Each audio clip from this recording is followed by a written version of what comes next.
Pagi itu, sekelompok pendaki muda yang terdiri dari 5 orang bersiap untuk melakukan pendakian ke Gunung Merapi.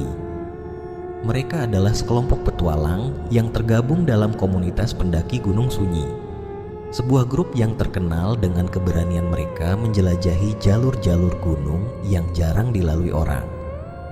Namun, di antara mereka ada satu orang yang berbeda. Sasa, seorang vlogger terkenal yang kerap membagikan petualangan mistisnya, tertarik untuk merekam pendakian ini. Sasa sudah lama mendengar cerita tentang legenda gunung tersebut, tentang sebuah desa yang hilang dalam waktu yang tak terdefinisi dan para arwah penasaran yang menghuni gunung itu. "Jangan sampai kalian melupakan satu hal," kata Sasa dengan suara berat. "Gunung Merapi bukan sekadar gunung. Ada sesuatu yang lebih dari sekadar alam yang bisa kita lihat." Kelompok itu tertawa, tetapi ada sesuatu di dalam mata Sasa yang membuat mereka bertanya-tanya. Pada hari itu, Sasa memutuskan untuk melakukan perjalanan ke Gunung Merapi. Perjalanan ini bukan sekadar mendaki. Ini adalah ekspedisi mistis untuk mengungkap cerita yang selama ini hanya beredar sebagai bisik-bisik di kalangan pendaki. Kali ini, ia membawa tim beranggotakan 4 orang untuk merekam dan mendokumentasikan semuanya.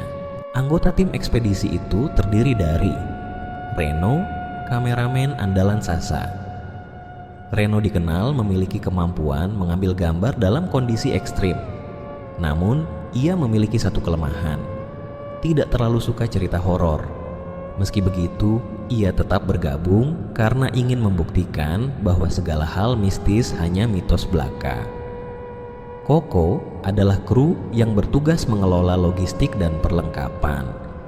Koko adalah sosok ceria yang selalu berhasil mencairkan suasana, tetapi ia menyimpan rasa takut mendalam terhadap hal-hal gaib, terutama setelah mengalami pengalaman mistis di sebuah lokasi eksplorasi sebelumnya. Bianca, seorang kru teknis yang bertugas memastikan semua peralatan berjalan dengan baik, mulai dari mikrofon hingga lampu sorot. Bianca adalah seorang skeptis, tidak percaya hal-hal mistis, dan menganggap semua cerita hanyalah karangan. Mentari, asisten pribadi Sasa, yang bertugas membantu mengatur jadwal dan memastikan kebutuhan Sasa terpenuhi selama perjalanan. Mentari adalah seorang pendengar cerita horor yang antusias, tetapi ia memiliki firasat buruk tentang perjalanan kali ini. Di sebuah rumah sewa yang menjadi markas sementara, Sasa mengumpulkan timnya untuk briefing.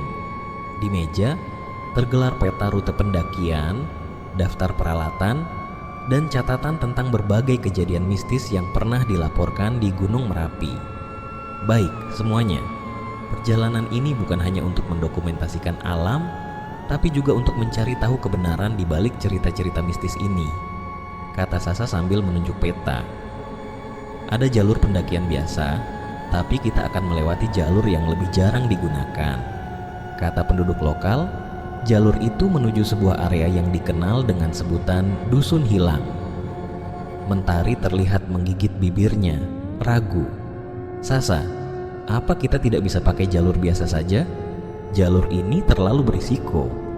"Tapi kalau kita pakai jalur biasa, kita nggak akan dapat apa-apa selain pemandangan," sahut Bianca sambil merapikan perlengkapan kamera.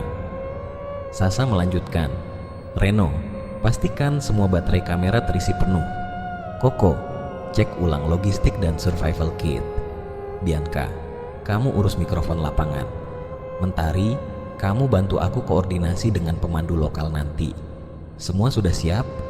"Siap, bos," jawab Koko, meski matanya memandang peta dengan sedikit gugup. Pada malam sebelum pendakian, mereka memutuskan untuk bermalam di rumah seorang penduduk lokal bernama Pak Wiryo, yang sudah lama tinggal di kaki Gunung Merapi.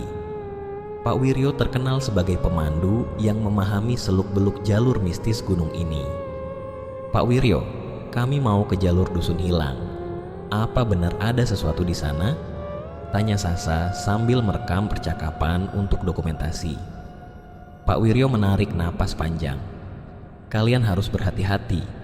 Jalur itu bukan hanya berbahaya karena medannya, tapi juga karena sesuatu yang tak kasat mata. Banyak yang bilang kalian harus kembali sebelum lonceng berbunyi." "Lonceng? Apa maksudnya, Pak?" tanya Reno yang mulai terlihat cemas. Pak Wiryo menjawab pelan, "Kalau kalian dengar suara lonceng, itu tandanya mereka sudah tahu kalian ada di sana. Kalau kalian terus maju, entahlah, saya tidak pernah mendengar ada yang kembali dengan selamat setelah itu." Malam itu, suasana di rumah Pak Wiryo terasa sangat sunyi. Angin berhembus dingin, membawa aroma pepohonan. Mentari mengintip keluar jendela, melihat bayangan pohon yang bergerak pelan diterpa angin. Namun, ia merasa ada sesuatu yang aneh. Seperti ada bayangan lain, lebih kecil dan bergerak cepat. Ketika ia hendak memberitahu yang lain, terdengar ketukan pelan di jendela. 3 kali. Tok, tok, tok. "Siapa di luar?" Mentari bertanya dengan suara kecil, tapi tak ada jawaban. Saat ia mengintip lebih dekat, bayangan itu hilang. Namun, di kaca jendela ada bekas tangan yang samar, seperti tangan kecil seorang anak. Pagi harinya, dengan sedikit rasa was-was, tim akhirnya memulai pendakian. Mereka membawa perlengkapan lengkap, termasuk kamera, lampu, dan bekal untuk bertahan 3 hari. Sepanjang perjalanan, suasana terasa semakin sunyi. Di pos 1, semuanya tampak normal. Tapi di pos 2, mereka menemukan sesuatu yang aneh. Sebuah boneka kain yang tergantung di ranting pohon. "Siapa yang menggantung ini di sini?" tanya Koko sambil mundur beberapa langkah. "Ini hanya lelucon orang iseng," jawab Bianca. Meski ia pun mulai merasakan kejanggalan. Namun, boneka itu bukan sekadar boneka biasa. Saat Reno mendekatinya untuk merekam, angin kencang tiba-tiba bertiup, membuat boneka itu berayun. Dari arah hutan, terdengar suara lirih seperti bisikan. "Kembali, atau kalian tidak akan pernah pulang."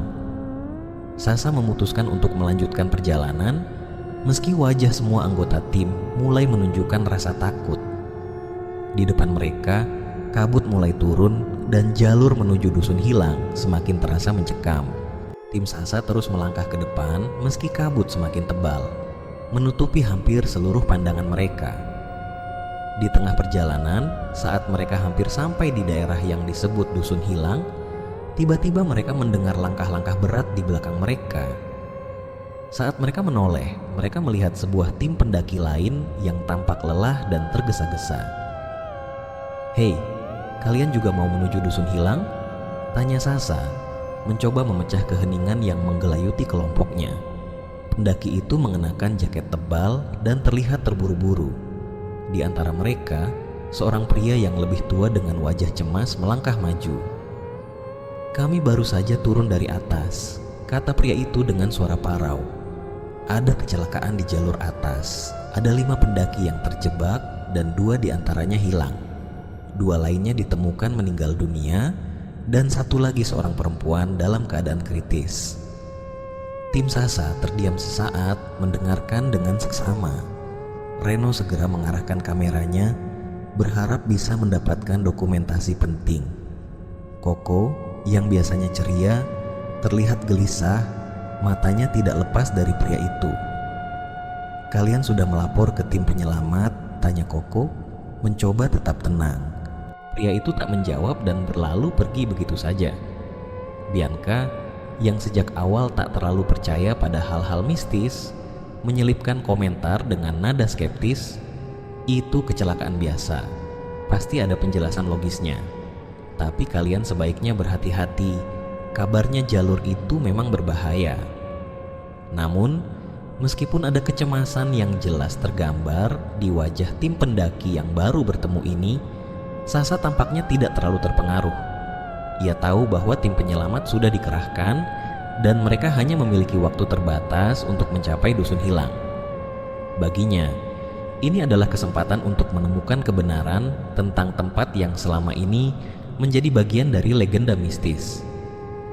"Sas," Mentari berkata dengan hati-hati, "kita harus mempertimbangkan situasi ini. Tadi mereka bilang ada 2 orang yang hilang dan 1 perempuan kritis. Apa kita benar-benar harus lanjut?" Sasa menatap Mentari dengan mata tajam, seolah sudah memutuskan. Kita sudah sampai sejauh ini dan kita tidak bisa mundur begitu saja. Aku percaya kalau kita terus maju, kita akan menemukan jawaban yang selama ini kita cari. Kalau kita berhenti di sini, maka kita tidak akan tahu apa yang sebenarnya terjadi. Reno, meski agak khawatir, mencoba untuk mendukung keputusan Sasa.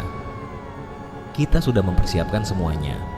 Aku akan tetap merekam apapun yang terjadi. Koko tampak ragu, namun akhirnya mengangguk. Aku hanya berharap semuanya baik-baik saja. Tapi, kalau memang ada yang harus dibantu, kita harus siap. Bianca, yang sebelumnya tampak lebih acuh, kini mulai terlihat gelisah. Aku nggak tahu, ini mulai terasa sangat aneh. Tapi, oke, aku ikut. Dengan itu, mereka melanjutkan perjalanan, meninggalkan tim pendaki yang terlihat semakin cemas. Di depan mereka, kabut semakin tebal dan udara semakin dingin. Tiba-tiba, sebuah suara yang lembut dan menenangkan terdengar dari dalam kabut. Jangan lanjutkan perjalanan ini, kalian akan menyesal. Suara itu terdengar seperti bisikan, namun sangat jelas di telinga mereka semua. Mereka berhenti sejenak, menoleh ke sekitar, mencoba mencari asal suara itu, tetapi tak ada siapapun di sana. "Apa itu?" tanya Mentari dengan suara pelan, matanya terbelalak. "Kalian dengar?" "Iya," jawab Koko dengan suara tegang. "Tapi itu hanya suara angin." Namun, meskipun ia mencoba menenangkan diri, Koko tak bisa menutupi ketegangannya. Ia bisa merasakan sesuatu yang tak terlihat, sesuatu yang mengintai dari balik kabut. "Ayo, kita harus terus maju," kata Sasa, berusaha mengabaikan ketegangan yang meliputi kelompoknya. "Kita hanya perlu melewati kabut ini." Perjalanan mereka semakin berat seiring kabut yang semakin pekat. Semua anggota tim merasakan tekanan yang semakin besar, seolah ada sesuatu yang mencekam di setiap langkah mereka.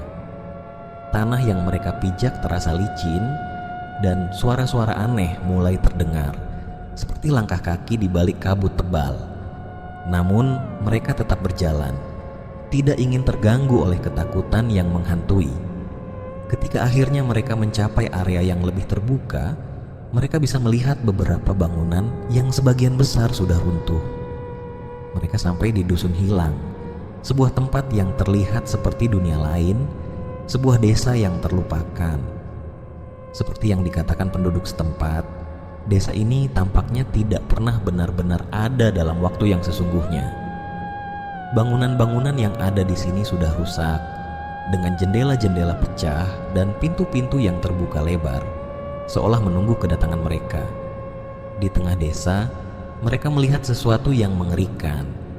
Lonceng besar tergantung di sebuah menara tua.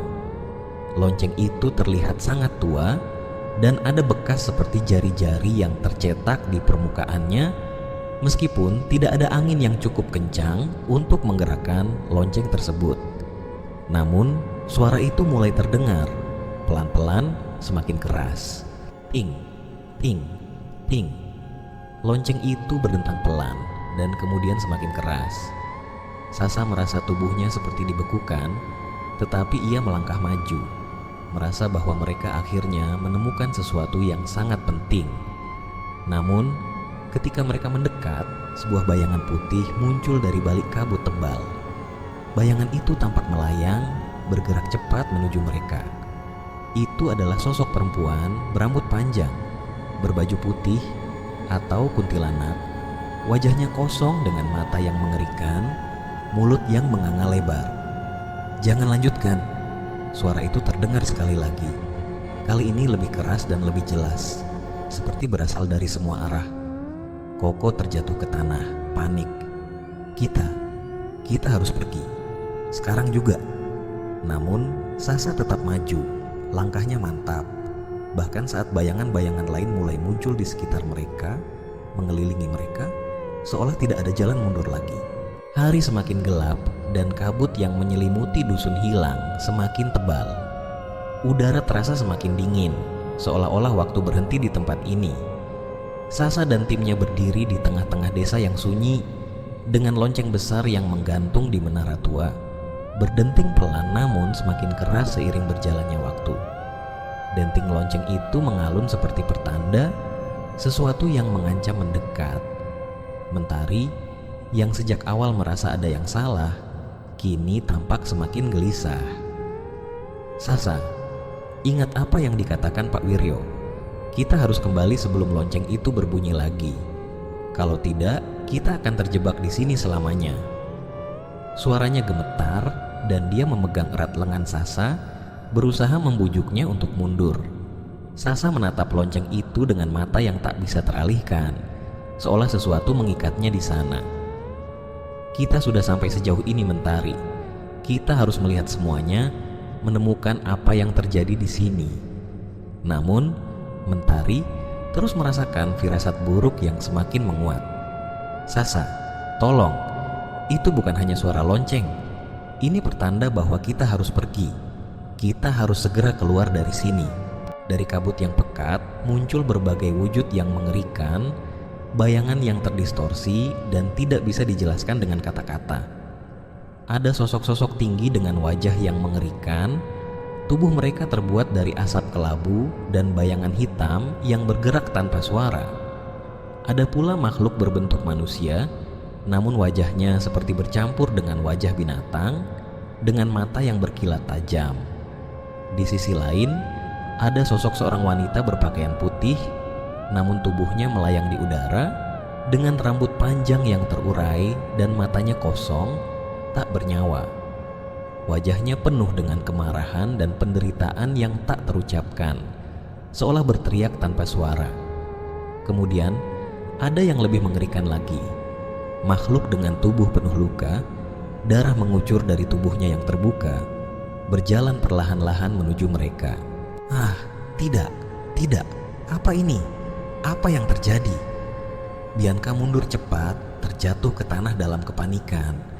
Air matanya mengalir deras, sementara tubuhnya bergetar tak terkendali. Sasa, kita harus pergi. Mereka akan membunuh kita. Kita tidak seharusnya datang ke sini." Teriaknya sambil menutupi wajahnya dengan tangan, berusaha menghindari pandangan ke arah sosok-sosok yang mengerikan itu. Namun, suara lonceng itu terus berdentang, semakin cepat dan semakin menggetarkan jantung mereka. Di sekeliling mereka, sosok-sosok yang sebelumnya hanya berupa bayangan mulai membentuk wujud yang lebih nyata, lebih detail. Setiap gerakan mereka terasa seperti suatu ancaman yang tak terelakkan. Reno, yang dari tadi terdiam dengan kamera terarah ke wajahnya, masih terus merekam meski matanya terlihat penuh ketakutan. Ini gila," bisiknya. Namun meskipun ketakutan, ia merasa seolah-olah tubuhnya tak bisa bergerak. Kamera di tangannya bergetar, tetapi dia berusaha tetap merekam segala hal yang terjadi, seolah ia terperangkap dalam lingkaran waktu yang tidak bisa ia hentikan. Sasa, yang masih berusaha tegar, merasa ketegangan itu semakin mencekam. Kita harus tetap tenang. Semua ini adalah bagian dari ritual mereka. Kita hanya perlu menghadapinya. Namun, suaranya mulai terdengar ragu. Sasa sendiri mulai merasakan sesuatu yang tidak bisa ia jelaskan. Kenapa lonceng itu terus berbunyi? Apa yang benar-benar terjadi di dusun hilang? Sepertinya semakin lama mereka berada di sini, semakin banyak yang tidak masuk akal. Mentari dengan wajah penuh ketakutan mengingatkan Sasa sekali lagi. "Sasa, tolong, kita harus pergi. Ini bukan hanya mistis, ini nyata. Mereka tidak akan membiarkan kita pergi. Kita harus keluar sekarang juga." Di sekitar mereka, sosok-sosok itu semakin mendekat. Beberapa terlihat seperti pendaki yang sudah lama hilang, dengan wajah penuh kengerian dan tubuh yang tak lagi utuh, seolah terenggut oleh kekuatan yang ada di tempat ini. Ada yang berjalan tertatih-tatih, seolah mencoba menggapai mereka, sementara yang lainnya hanya berdiri diam, mengawasi mereka dengan tatapan kosong. Tiba-tiba, seorang sosok yang lebih mengerikan muncul di tengah kerumunan itu.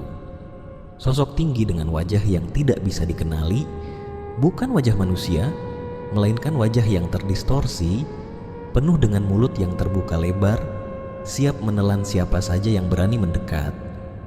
Wujud itu melayang di udara, semakin dekat dengan tim, dengan tangan yang terulur seolah ingin meraih mereka. "Sasa, kita tidak bisa bertahan lebih lama lagi," teriak Koko, suaranya penuh ketakutan. "Kita harus lari, sekarang." Reno yang sudah sangat ketakutan tanpa menghiraukan kamera, menurunkannya dan berlari ke arah Mentari, berusaha menariknya untuk lari. Namun, sebelum mereka bisa bergerak lebih jauh, lonceng itu berdenting lebih keras, lebih cepat, seolah menghalangi langkah mereka. Semakin cepat, semakin keras, seolah mendekatkan mereka pada sesuatu yang sangat menakutkan. Dan kemudian bayangan itu muncul lebih jelas, sosok yang tak terhindarkan, makhluk yang tak pernah mereka bayangkan ada di dunia ini. Itu bukan hanya roh atau arwah, melainkan sesuatu yang jauh lebih gelap, lebih jahat. Itu adalah penunggu dari dusun hilang yang selama ini menjaga tempat terkutuk ini. Sasa akhirnya menyadari apa yang selama ini terjadi. Mereka terjebak dalam dunia yang tak bisa mereka jelaskan, di dalam kabut yang seakan melahap mereka satu persatu. "Ini sudah terlambat," gumam Sasa saat lonceng itu berdenting lebih keras lagi, hampir menghancurkan pendengaran mereka. Tiba-tiba sosok tersebut melangkah maju, matanya mengarah langsung ke Sasa, dan dengan suara berat yang mengerikan mengucapkan kalimat yang membuat seluruh tubuhnya membeku. "Kalian datang untuk mencari sesuatu, tetapi kalian tak akan pernah pulang." Di tengah kegelapan yang semakin pekat dan lonceng yang terus berdenting, Bianca yang sudah hampir kehilangan kendali atas ketakutannya, tiba-tiba berbalik dan lari. Tanpa memperhatikan tim lainnya, ia berlari dengan panik, menyusuri jalan setapak yang semakin gelap dan dipenuhi kabut. "Bianca!" teriak Mentari, mencoba mengejarnya, namun kakinya terasa berat dan tubuhnya semakin lelah. "Jangan lari, itu bukan solusi." Namun Bianca tidak mendengarkan. Ia terus berlari, ketakutan yang begitu mendalam telah menguasai dirinya. Koko yang sudah berada di dekat Mentari melihat Bianca berlari dan dengan cepat mengambil keputusan. "Aku akan ikut mengejarnya, tunggu di sini." Mentari tidak bisa menghalangi Koko yang sudah berlari mengejar Bianca. Dalam kekacauan itu, Sasa berteriak, berusaha memanggil mereka kembali, namun sia-sia. Reno yang tampaknya masih bingung dan ketakutan, akhirnya sadar bahwa dia juga harus bergerak. "Kita harus keluar dari sini," serunya, meski suara ketakutannya tak bisa ditutupi. Tanpa berpikir panjang, Reno dan Sasa juga berlari, berusaha untuk menjauh dari bayangan mengerikan yang mengelilingi mereka. Namun, di tengah pelarian itu, mereka tidak sadar bahwa jalan yang mereka ambil justru membawa mereka kembali ke dusun hilang. Dalam keadaan panik dan ketakutan, mereka tidak memperhatikan petunjuk-petunjuk yang bisa mengarahkan mereka keluar dari tempat itu. Mentari yang kini merasa sangat terisolasi dan bingung, berlari mengikuti jejak Bianca dan Koko. Namun, saat ia berlari lebih jauh ke dalam hutan yang semakin gelap, ia menyadari sesuatu yang mengejutkan. Tidak ada jejak yang bisa mereka ikuti. Semua jalan tampak sama, dan kabut semakin menebal, seolah mencoba menutupi jalan mereka. Di sisi lain, Bianca yang berlari tanpa arah, tiba-tiba merasakan ada sesuatu yang mengintainya. Kaki-kakinya mulai terasa berat, dan seolah-olah kabut itu sendiri menahan langkahnya. Ia berhenti sejenak, mencoba mengatur napas, namun tiba-tiba suara-suara aneh terdengar di sekitar, seperti langkah-langkah kecil yang semakin mendekat. Dari kabut yang tebal, muncul makhluk-makhluk kecil dengan wajah menyeramkan dan gigi-gigi tajam yang terlihat jelas. Mereka bergerak dengan cepat, lincah, dan penuh keganasan. Gigi-gigi tajam mereka bersinar dalam kegelapan, dan kuku-kuku mereka yang panjang dan runcing menyentuh tanah saat mereka berlari mengelilingi Bianca. Dalam ketakutan yang luar biasa, Bianca berteriak, namun suara teriakannya seperti terserap oleh kabut yang semakin menebal. Makhluk kecil itu menyerang, mengoyak kulit Bianca dengan cakar-cakar mereka yang tajam. "Jangan, tolong, tidak!" teriak Bianca. Namun serangan itu semakin brutal. Tak lama setelah itu, sesuatu yang lebih mengerikan muncul dari balik kabut. Sosok perempuan bergaun putih dengan rambut terurai, wajahnya pucat dan tanpa ekspresi, berdiri tepat di hadapan Bianca. Kuntilanak. Wajahnya yang kosong menatap Bianca dengan penuh kebencian, dan dari mulutnya terdengar suara tawa yang mengerikan, tawa yang seolah datang dari kedalaman jurang. Bianca, yang sudah tidak bisa melawan, hanya bisa merasakan tubuhnya terkulai lemas, diserang oleh kedua makhluk itu. Dalam sekejap, kuntilanak itu melayang mendekat dan menempelkan tangannya yang dingin pada kepala Bianca. Rasa dingin yang luar biasa mengalir ke dalam tubuhnya, membuatnya merasa mati rasa. Dengan tawa yang semakin terdengar jelas di telinganya, tubuh Bianca akhirnya terjatuh ke tanah, dan hidupnya berakhir dengan sangat cepat. Makhluk-makhluk itu terus menyerang tubuhnya yang sudah tidak berdaya, seolah-olah mereka puas melihat ketakutan yang terpancar dari wajah Bianca sebelum akhirnya ia mati. Di tempat lain, Mentari yang semakin jauh dari kelompok akhirnya berhenti dan berteriak, "Bianca, Koko, di mana kalian?" Tapi tak ada jawaban, hanya keheningan yang mencekam. Mentari merasa ada yang salah dan mulai kembali ke jalur yang ia yakini bisa membawa mereka keluar dari hutan itu.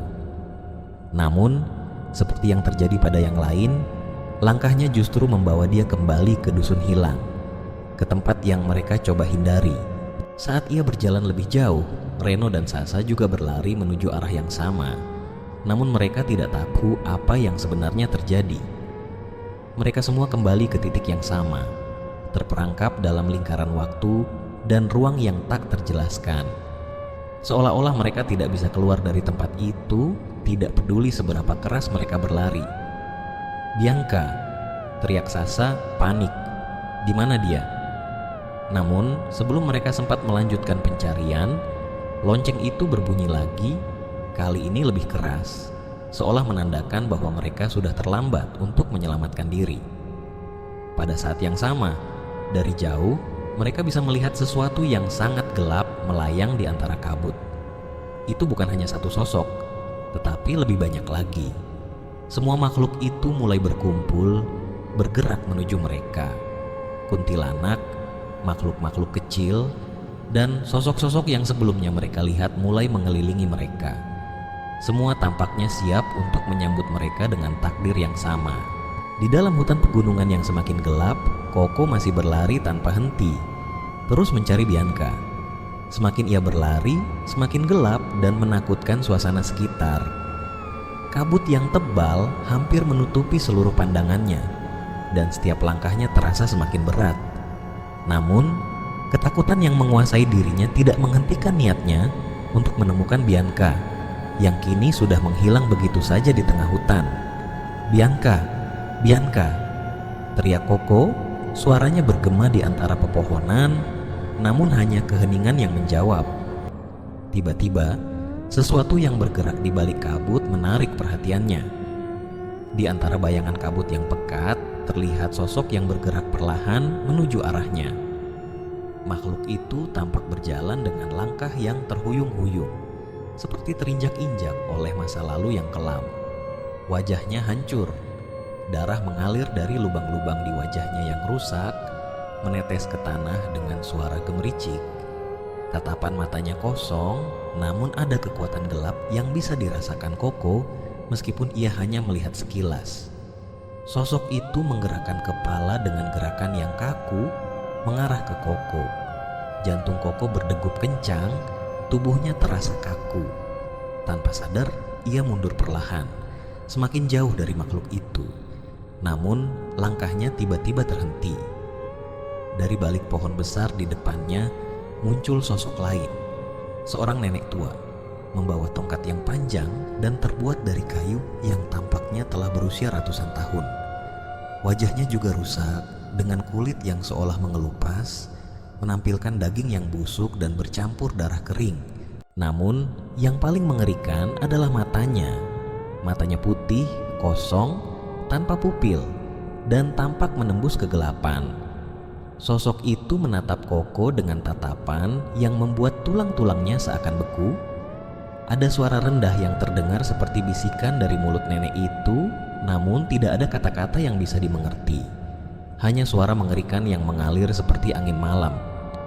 Koko tergagap, mencoba untuk bergerak mundur, namun kakinya terasa semakin berat, seolah ada kekuatan yang menahan setiap gerakannya. Makhluk dengan wajah hancur itu semakin mendekat, dan Koko bisa merasakan hawa dingin yang datang dari sosok nenek itu. Rasanya seperti ada sesuatu yang menghisap seluruh energi hidupnya, membuatnya semakin lemah.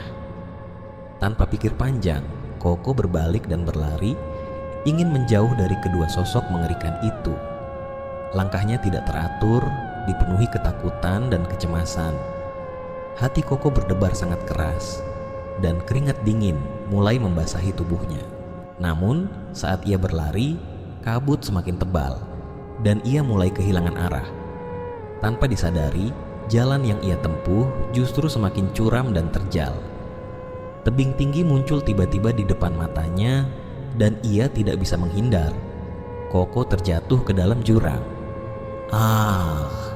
Koko menjerit saat tubuhnya jatuh bebas, seolah-olah waktunya terhenti sejenak.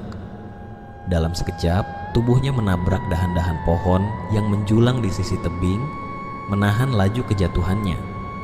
Dia terjepit di atas pohon, menggantung di udara. Tubuhnya terasa patah dan nyeri.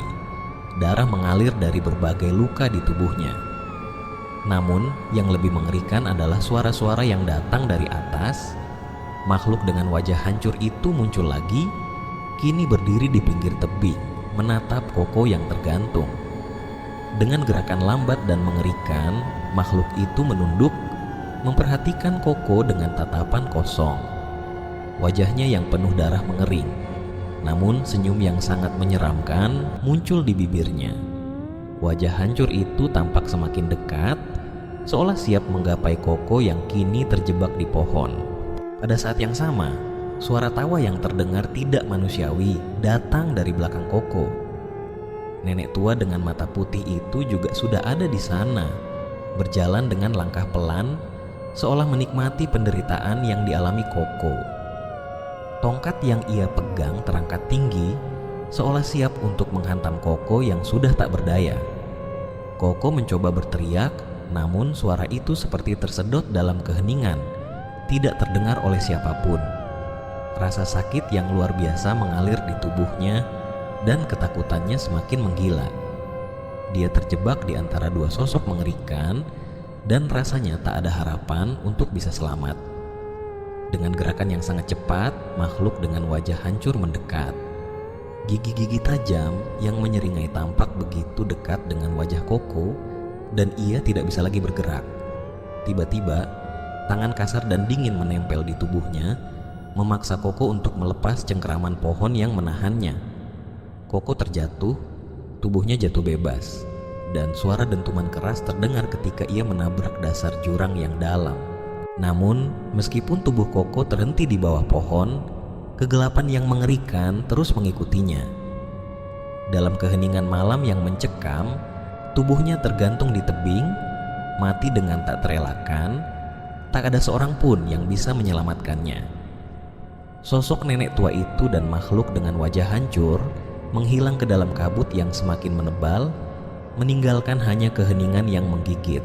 Di sisi lain, Sasa, Reno, dan Mentari berlari sekuat tenaga, berusaha keluar dari dusun hilang yang semakin terasa seperti penjara tak kasat mata. Bayangan-bayangan gelap yang mengintai di balik pohon-pohon besar dan kabut tebal semakin mendekat, mengikuti mereka, seolah-olah dunia ini berusaha menelan mereka hidup-hidup. Lonceng yang terus berdentang memberikan rasa teror yang semakin dalam, menambah ketegangan di tengah malam yang mencekam. Setiap detik terasa seperti setahun penuh, dan rasa takut yang mereka rasakan semakin mengikis keberanian mereka. "Apakah kita hampir keluar?" teriak Mentari, tubuhnya gemetar dan napasnya terengah-engah. "Terus lari, jangan berhenti," jawab Sasa dengan tegas, meski suaranya penuh kepanikan. Namun, meski mereka berlari, jalan yang mereka ambil seperti tidak berujung. Setiap langkah mereka kembali membawa mereka ke tempat yang sama, seolah-olah mereka tersesat dalam lingkaran tak terlihat. Reno, yang sudah hampir kehilangan harapan, melihat sebuah tempat terbuka di depan mereka. Sekilas, dia merasa ada sedikit harapan untuk keluar dari hutan ini. Namun saat mereka mendekat, ada sesuatu yang mengejutkan mereka. Di tengah lapangan terbuka yang dipenuhi rerumputan tinggi, mereka menemukan tubuh Bianca. Jasad Bianca tergeletak di tanah, tubuhnya tercabik-cabik, seolah-olah dimangsa oleh sesuatu yang kejam dan tanpa belas kasihan. Kulitnya yang pucat dan matanya yang terbelalak menatap langit yang gelap, seolah menceritakan bagaimana ia menghadap kematian dengan rasa takut yang mendalam. Darahnya tersebar di tanah, dan tubuhnya yang rusak menunjukkan betapa brutalnya serangan yang ia alami. Mentari terkejut dan berteriak histeris. Suara tangisannya yang memecah keheningan malam mengiris hati yang mendengarnya. "Bianca, tidak mungkin."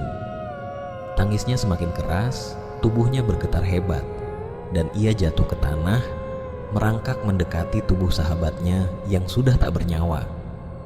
Rasa sakit dan kehilangan begitu mendalam di dalam hatinya.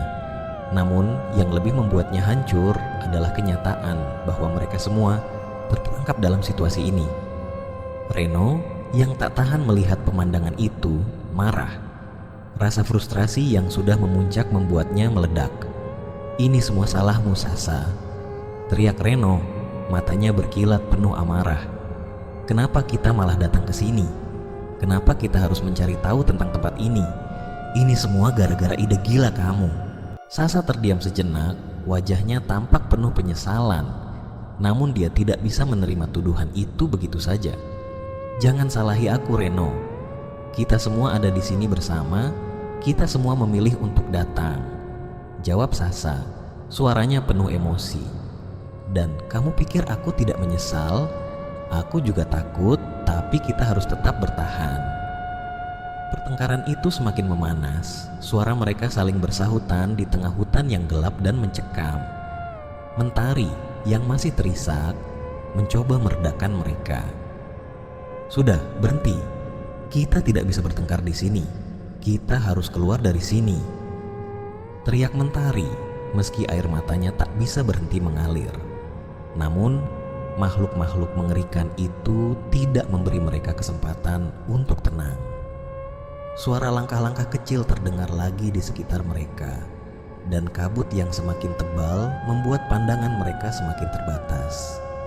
Sesuatu yang gelap bergerak cepat di balik pepohonan, seolah mengintai mereka dari jauh. Tanpa banyak pilihan, mereka akhirnya memutuskan untuk mencari tempat yang lebih aman untuk sementara waktu. Sasa yang kembali menarik napas dalam-dalam mengajak mereka untuk bergerak. "Kita harus cepat temukan tempat yang terlindung. Kita buat tenda sementara dan bertahan di sana sampai kita menemukan jalan keluar." Reno dan Mentari akhirnya setuju, meskipun tidak ada yang benar-benar yakin apakah itu akan cukup untuk menjaga mereka dari bahaya yang semakin nyata. Mereka berjalan terburu-buru, memilih sebuah tempat di bawah sebatang pohon besar yang agak terlindung dari pandangan langsung. Mereka mulai menyiapkan tenda, meski tangan mereka gemetar ketakutan. Reno dan Sasa sibuk dengan peralatan, sedangkan Mentari, meski masih sangat tertekan, mencoba untuk menjaga agar mereka tetap fokus. Setiap detik terasa menegangkan, dan suara-suara aneh yang datang dari dalam hutan semakin mendekat, membuat mereka semua semakin cemas. Ketika tenda akhirnya terpasang, mereka masuk dengan cepat, berusaha menenangkan diri. Namun di luar tenda, suara-suara mengerikan terus terdengar. Bayangan-bayangan bergerak cepat menyelinap di antara pepohonan, dan terkadang mereka bisa mendengar langkah kaki yang berat dan menggema. Makhluk-makhluk itu yang telah mengintai mereka sepanjang waktu masih ada di sekitar mereka. "Sasa, Reno, apa yang harus kita lakukan?" Tanya Mentari dengan suara gemetar, meski dia berusaha terlihat tegar. Sasa menatap keluar tenda, matanya penuh keteguhan, meskipun rasa takut jelas terlihat di wajahnya. Kita harus tetap tenang, jangan panik. Kalau kita panik, kita akan kehilangan semuanya.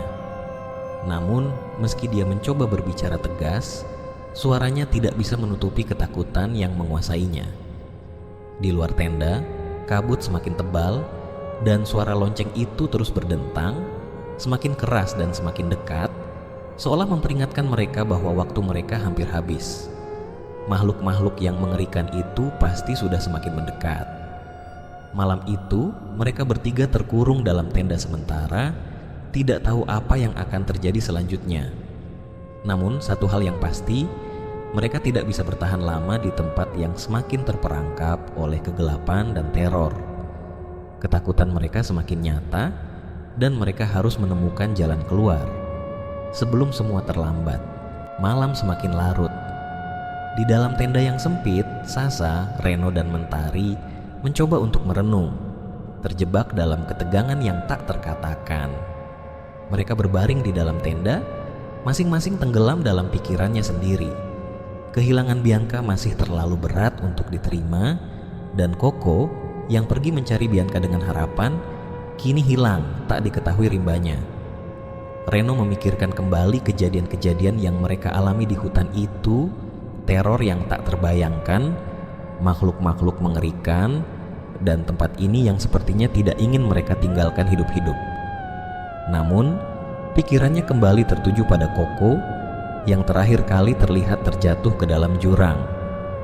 Apa yang sebenarnya terjadi padanya? Bisakah dia selamat? Atau apakah Koko juga sudah menjadi bagian dari dunia gelap ini?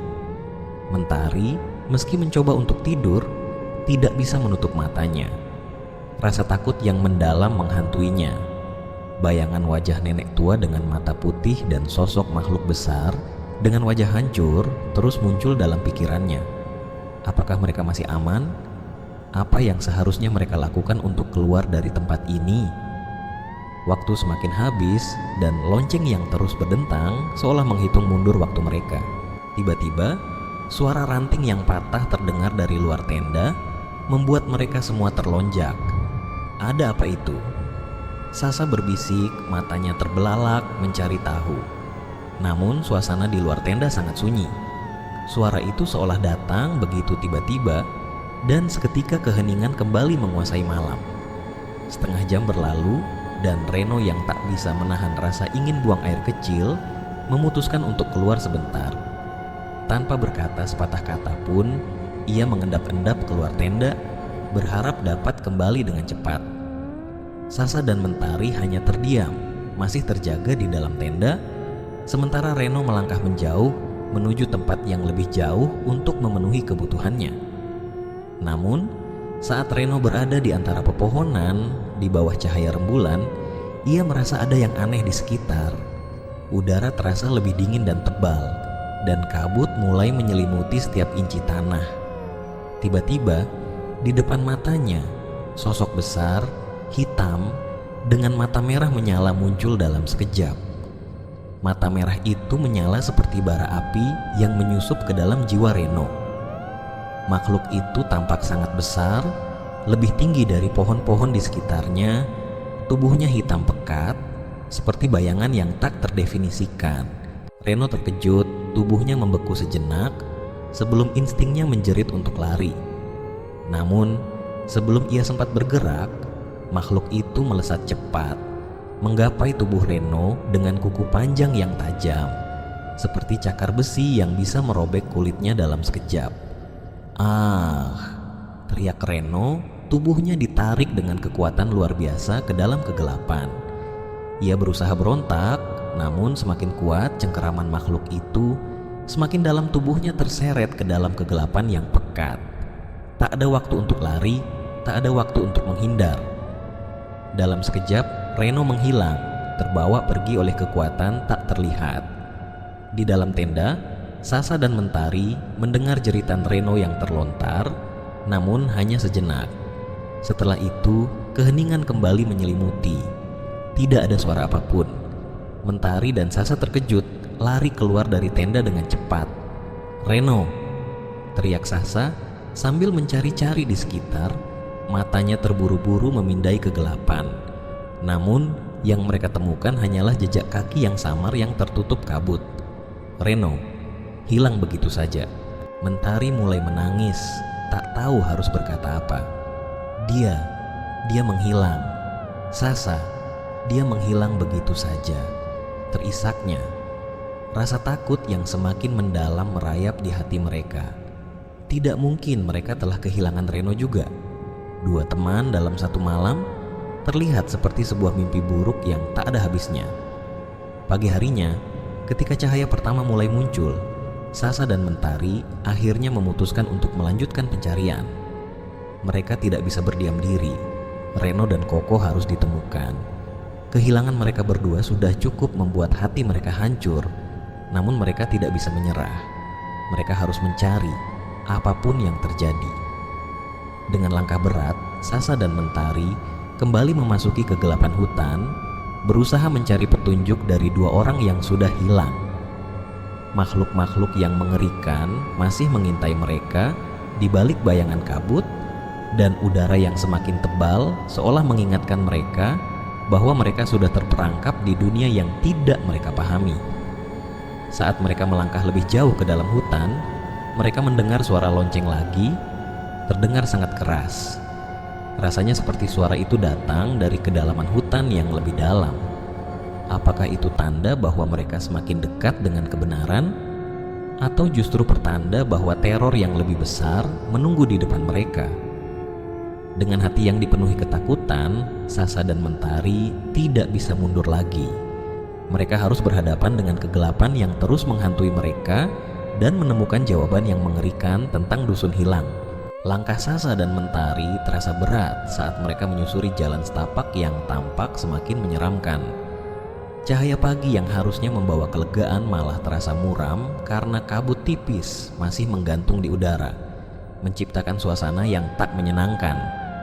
Mereka terus berjalan dengan harapan bisa menemukan Reno atau bahkan Koko, namun rasa putus asa mulai menggerogoti hati mereka.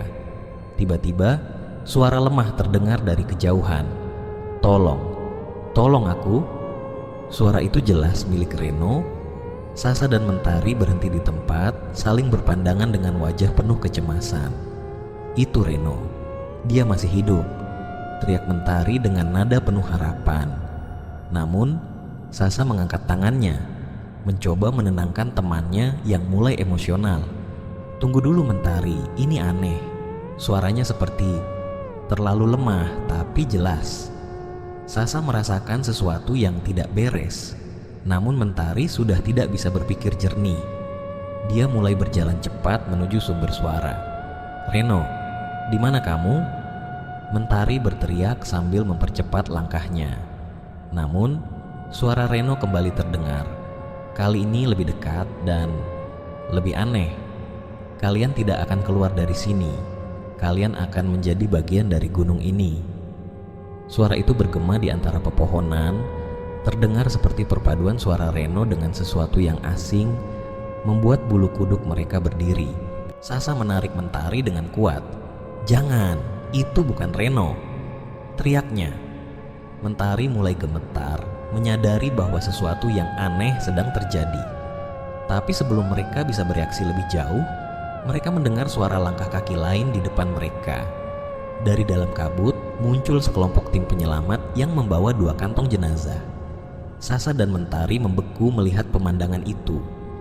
Mereka mengenali tim penyelamat tersebut sebagai orang-orang yang mereka temui sebelumnya, tetapi kini suasananya sangat berbeda. Salah satu kantong jenazah terbuka sedikit dan mereka melihat wajah yang sangat dikenal, Koko. Tubuhnya penuh luka, dengan kulit yang pucat dan mata yang tertutup rapat. Di sisi lain, kantong jenazah yang satu lagi, meskipun tertutup rapat, jelas berisi tubuh Bianca. Darah yang sudah mengering dan pakaian yang robek masih terlihat jelas di beberapa bagian yang menyembul. Mentari mulai menangis histeris, berlutut di tanah sambil menutupi wajahnya. Namun, Hal yang lebih mengejutkan adalah tim penyelamat tersebut seolah tidak menyadari keberadaan mereka. Sasa melambaikan tangan, mencoba memanggil, "Hei, tolong kami di sini," teriaknya. Tetapi tidak ada satupun dari mereka yang menoleh. Tim penyelamat berjalan melewati mereka. Langkah mereka tenang, seolah-olah Sasa dan Mentari hanyalah bayangan tak terlihat. "Mereka tidak bisa melihat kita," bisik Mentari dengan suara gemetar. "Apa yang sebenarnya terjadi? Apakah kita sudah mati?" Sebelum Sasa bisa menjawab, kabut tebal tiba-tiba turun dengan cepat, menutupi segalanya. Pohon-pohon yang tadinya terlihat jelas kini lenyap dalam kabut putih pekat, membuat pandangan mereka nol. Teriak Sasa, "Mentari, pegang tanganku," mencoba meraih temannya dalam kabut. Dia merasa sesuatu yang dingin dan lembab menyentuh tangannya. Namun saat ia menarik, itu bukan tangan Mentari. Sebuah kuku panjang menyentuhnya, dan Sasa langsung melepaskannya dengan teriakan kaget. "Mentari, di mana kamu?" teriak Sasa, namun hanya suara langkah-langkah cepat yang terdengar menjauh. Di sisi lain, Mentari berusaha mencari Sasa dalam kepanikan. "Sasa, aku di sini." Namun, semakin dia berteriak, semakin jauh suara Sasa terdengar. Kabut ini seperti memisahkan mereka, memutarbalikkan arah, dan menyesatkan langkah-langkah mereka. Tiba-tiba, suara bisikan-bisikan aneh mulai memenuhi udara. "Kalian akan menjadi bagian dari gunung ini. Kalian tidak akan pernah keluar. Kalian sudah terlambat." Suara itu terdengar seperti ratusan orang berbicara sekaligus, menciptakan gema yang menakutkan di telinga Mentari. Sasa, yang kini terpisah, mencoba menenangkan dirinya. Dia tahu bahwa kabut ini bukan kabut biasa. Itu adalah bagian dari kutukan yang membuat mereka terus terjebak. Dia merogoh sakunya, mencari sesuatu untuk membantu mereka bertahan, kompas, senter, apa saja. Tetapi semuanya terasa tidak berguna. Di sisi lain, Mentari melihat bayangan yang ia kenal, Reno. Bayangan itu berdiri di kejauhan, memandangnya dengan mata kosong. "Reno." Mentari memanggil dengan suara kecil, melangkah maju. Namun saat ia mendekat, wajah Reno berubah. Matanya merah, kulitnya mulai retak, dan senyumnya melengkung dengan cara yang tidak manusiawi. Makhluk itu berjalan mendekat, memanggilnya dengan suara Reno. "Mentari, jangan tinggalkan aku." Namun saat jaraknya hanya beberapa meter, tubuh makhluk itu berubah sepenuhnya, menjadi sosok hitam besar dengan cakar tajam, siap menerkam. Mentari menjerit, berbalik dan lari secepat mungkin. Sementara di kejauhan, suara Sasa juga terdengar berteriak, "Mentari, larilah!" Kabut terus memisahkan mereka, membawa mereka masing-masing ke arah yang berbeda, ke dalam gelap yang tidak pernah mereka bayangkan. Dalam kabut yang pekat, Sasa terhenti saat matanya menangkap sesuatu yang aneh. Di depan sana, samar-samar ia melihat tim penyelamat berjalan pelan, membawa tubuh seseorang di atas tandu darurat. Dia memperhatikan dengan saksama, rasa penasaran bercampur dengan ketakutan. Saat tubuh di tandu itu semakin dekat, Sasa terpaku di tempat. Itu adalah dirinya sendiri, terbaring tak sadarkan diri. Wajah penuh luka, dengan tangan dan kaki terlihat patah. Darah kering menempel di wajahnya yang pucat, dan tubuh itu terlihat rapuh seperti habis melewati penderitaan yang luar biasa. "Itu aku." "Bagaimana mungkin?" pikirnya, jantungnya berdegup kencang. Sasa mencoba mendekati tandu, namun setiap langkah yang ia ambil terasa seperti membawa dirinya lebih jauh dari sosok itu. Tiba-tiba, suara lonceng kembali terdengar, menggema di udara, semakin keras dan menyesakkan. Kabut di sekitarnya mulai memudar, dan dalam sekejap semuanya menjadi gelap. Ketika Sasa membuka matanya lagi, ia bukan lagi berada di hutan. Bau antiseptik memenuhi hidungnya, cahaya putih menyilaukan matanya, dan suara mesin monitor detak jantung berbunyi ritmis di telinganya. Dia berada di rumah sakit. Sasa mencoba bangun, namun rasa sakit di tubuhnya membuatnya meringis. Seluruh tubuhnya terasa lemah. Ia melirik ke sekeliling dan melihat kedua orang tuanya duduk di samping ranjang. Wajah mereka penuh kelegaan sekaligus kekhawatiran. "Sayang, kamu sudah sadar," ucap ibunya sambil menahan tangis, menggenggam tangannya dengan erat. "Apa yang terjadi? Aku di mana?" tanya Sasa dengan suara lemah. "Kamu koma selama 5 hari," jawab sang ayah dengan nada lembut. "Tim penyelamat menemukanmu di hutan Gunung Merapi. Katanya kamu terjatuh dan terluka parah.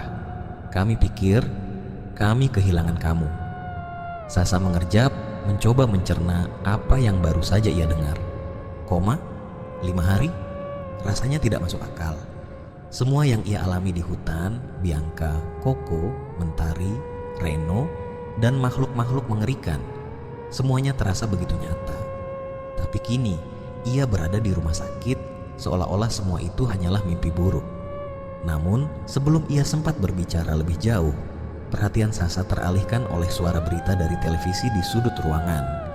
Ia melirik layar, matanya melebar saat ia melihat berita yang ditayangkan. Breaking news, 2 pendaki yang hilang di Gunung Merapi ditemukan. Gambar di layar menunjukkan tim penyelamat yang sedang membawa 2 tandu.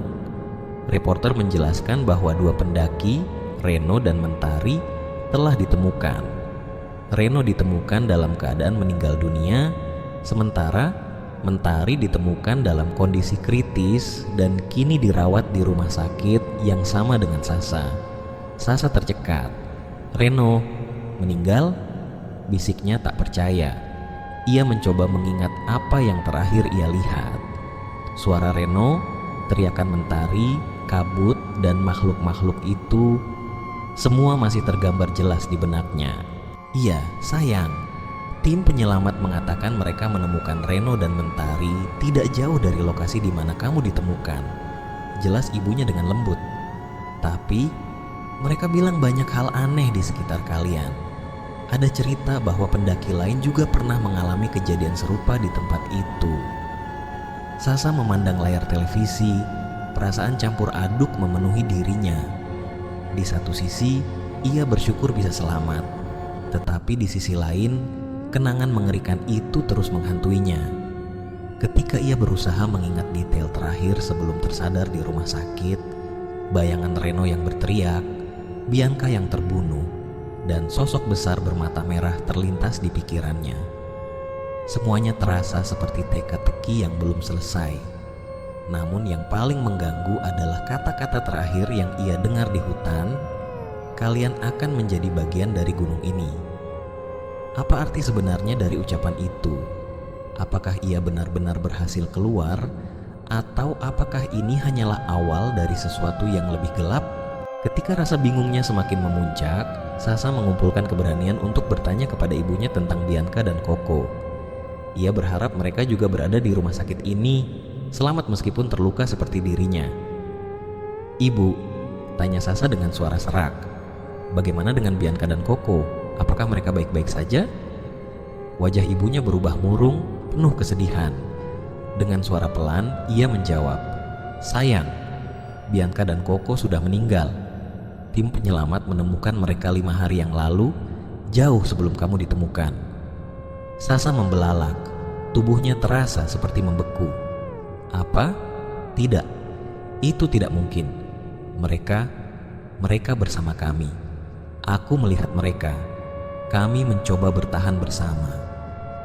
Ibunya menggenggam tangannya lebih erat, mencoba menenangkannya. "Ibu tahu ini sulit bagimu, tapi kenyataannya mereka tidak selamat, sayang. Bianca ditemukan dalam kondisi yang sangat buruk, dan Koko, dia jatuh dari tebing. Tidak ada yang bisa dilakukan." Kenyataan itu menghantam Sasa seperti palu godam. Ingatannya tentang Bianca yang berlari dan terjebak, serta Koko yang menghilang di kabut, semuanya kembali berputar di benaknya. Sasa mulai meragukan segalanya. Apakah yang ia alami adalah mimpi buruk yang bercampur dengan kenyataan, atau ada sesuatu yang lebih gelap di balik semua ini? Namun, ada satu hal yang masih membuatnya bertahan. "Aku ingin bertemu Mentari," katanya, suaranya hampir berbisik. Ibunya ragu sejenak, namun akhirnya mengangguk. dia dirawat di lantai yang sama denganmu. Tapi, Sasa, kondisi Mentari masih kritis. Dia belum sadar sejak ditemukan. Dengan bantuan kursi roda, Sasa dibawa ke ruang perawatan Mentari. Hatinya berdebar-debar saat ia melihat sahabatnya itu terbaring lemah di ranjang, wajahnya pucat, dan tubuhnya dipenuhi selang-selang medis. Sasa merasa bersalah, seolah semua ini adalah kesalahannya. Dia mendekati ranjang itu, perlahan meraih tangan Mentari. "Mentari, ini aku, Sasa. Aku di sini." Suaranya gemetar, penuh harapan bahwa temannya bisa mendengarnya. Tiba-tiba, jari Mentari bergerak. Detak jantung di monitor medis menunjukkan peningkatan. Mata Mentari perlahan terbuka, namun tatapannya kosong, seperti orang yang baru bangun dari tidur panjang. Sasa memanggil lagi, "Mentari," setengah berbisik. Mentari memandangnya, tapi tanpa ekspresi. "Siapa kamu?" tanya Mentari dengan suara serak, penuh kebingungan. Pertanyaan itu membuat hati Sasa hancur. "Ini aku, Sasa, sahabatmu. Kita mendaki bersama, ingat? Bianca, Reno, Koko, semuanya." Namun, Mentari hanya menggelengkan kepala, matanya berkaca-kaca. "Aku tidak tahu siapa kamu. Aku tidak ingat apapun." Dokter masuk ke ruangan, memeriksa kondisi Mentari, lalu menjelaskan kepada Sasa bahwa ini kemungkinan akibat trauma berat. Ingatan Mentari mungkin terganggu oleh apa yang dia alami. "Kami tidak tahu apakah ingatannya akan kembali atau tidak," kata dokter itu dengan nada penuh simpati. Sasa merasa seperti kehilangan segalanya. Ia kembali ke kamarnya dengan perasaan hampa. Semua orang yang ia kenal dan cintai, Bianca, Koko, Reno, bahkan Mentari, seolah-olah telah diambil darinya. Namun, saat malam tiba dan Sasa mencoba untuk tidur, ia mendengar suara bisikan yang akrab di sudut kamar. "Kalian sudah dipilih. Ini adalah takdirmu." Sasa tersentak melihat ke sekeliling, tapi tidak ada siapapun. Hanya keheningan malam. Namun, suara itu masih menggema di benaknya, bersama dengan kenangan terakhir di dusun hilang. Ia menyadari satu hal yang mengerikan. Mereka semua memang sudah ditakdirkan untuk ke sana. Gunung itu, hutan itu, dan semua makhluk yang mengintai di dalamnya sudah menanti mereka sejak awal. Mereka hanya terlambat menyadari bahwa perjalanan ini bukan sekadar ekspedisi biasa, melainkan perjalanan menuju akhir yang sudah direncanakan. Dengan tubuh lelah dan hati yang berat, Sasa memandang keluar jendela, ke arah bayangan pegunungan yang samar terlihat di kejauhan. Kabut tipis menyelimuti puncaknya, dan untuk sesaat ia merasa seperti melihat bayangan Reno, Bianca, Koko, dan Mentari berdiri di sana, memandang ke arahnya. Namun saat ia mengedipkan mata, bayangan itu lenyap, meninggalkan hanya gelap dan sunyi.